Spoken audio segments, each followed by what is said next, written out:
There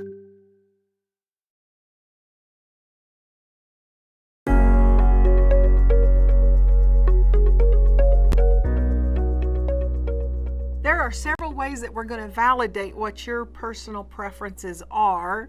One of them is you took the instrument. So it spit out those 4 letters. We're going to start the next phase of validating your preferences, and that's going to be with the new definitions. Now remember, this is Myers-Briggs. We're going to throw out the window the old definitions the way we understood them, and we're going to talk strictly Myers-Briggs. The other thing I want you to remember as we start this next phase is as I give a definition, I am talking dichotomies, polar opposites. So I'm going to give the extreme definition with the knowledge, knowing that somewhere in the middle is where you're going to fall. You're going to see yourself on one side and you'll see yourself on the other side, but your preference will be leaning towards one side or the other. Okay, so with that, I want to start. We're going to talk about the first set of preferences, extroversion and introversion. Now, the reason this is so important is because it really has to do with where we get our energy from. How do we recharge? So we've been out in life, doing life, and the next thing you know, we're wore out, we're burned out. How do we recharge? And there's 2 different ways that happens. An extrovert is centered towards the outside. They are geared towards the external things of people, places, and things. Their focus is external.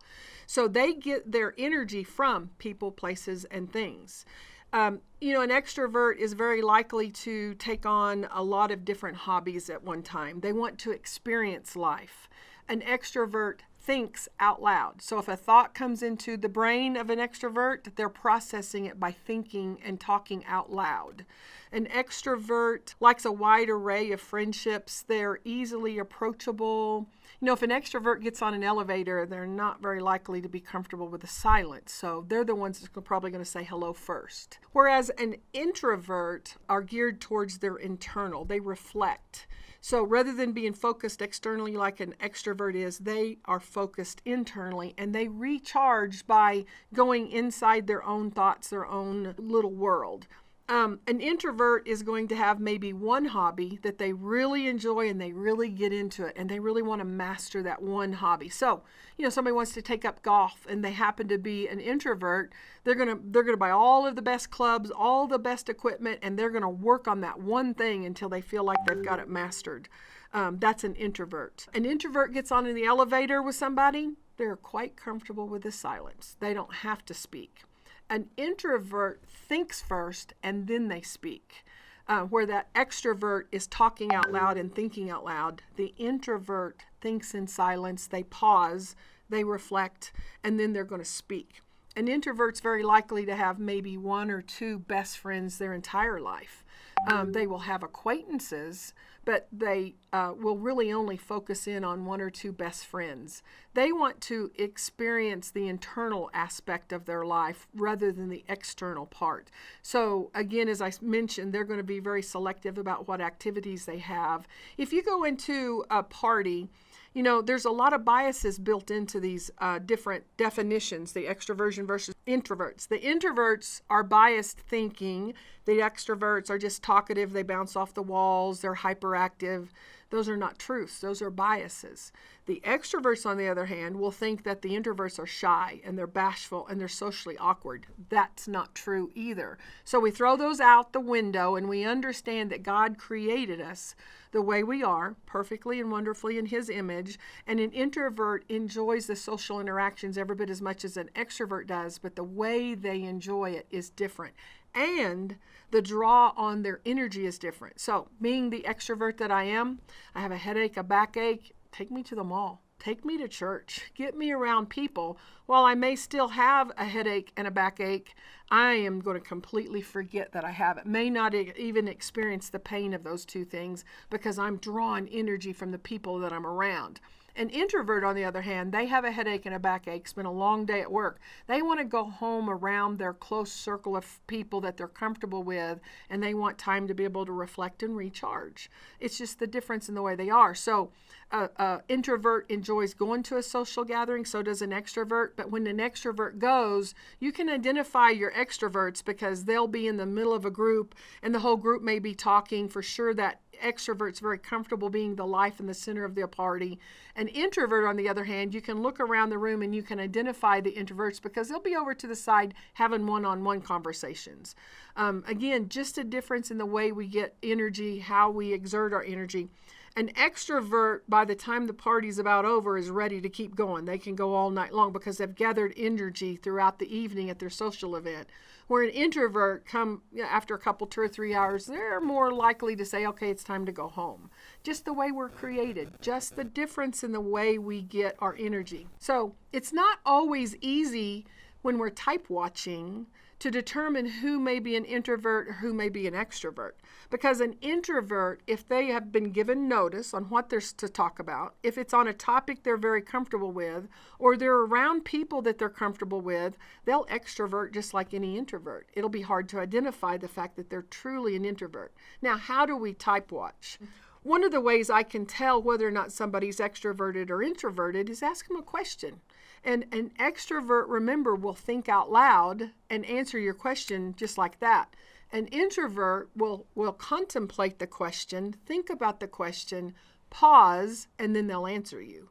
It's one of the ways that we can type watch. It's one of the ways we can observe our own behaviors and determine which one of these preferences we think we really are.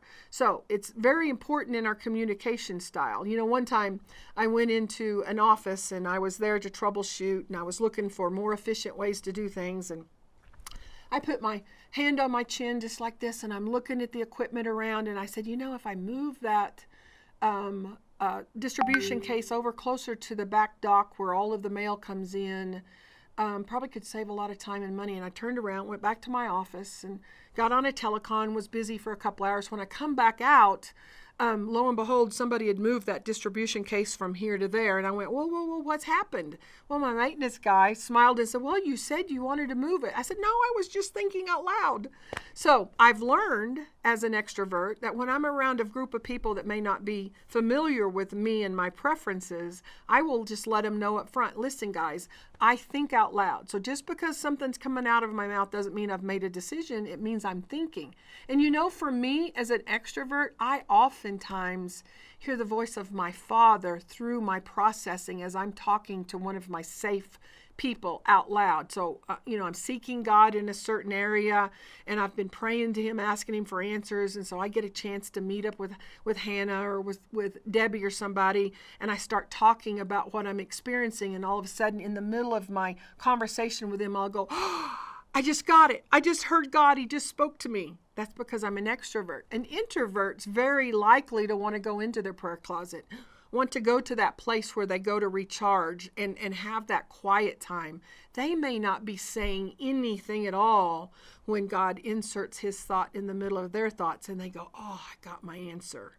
Just a difference in how we get energy. It's a difference in how we communicate, but it's can cause a lot of conflict. So you talk to the introverts and ask them what frustrates them about the extroverts, and they'll say, well, they want to talk over the top of me.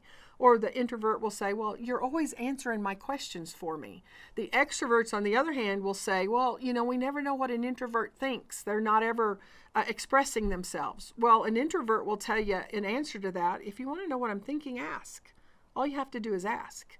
But again, we kind of settle into these little, grooves in the road. Remember my narrow road? So the introverts are over here and the extroverts are over here doing their thing, and they don't stop to think about how the other one operates. So this kind of training not only allows us to understand ourselves, but it allows us to value the fact that somebody else may process things, may communicate different, they get their energy different than us. And oftentimes all it takes is a little explanation.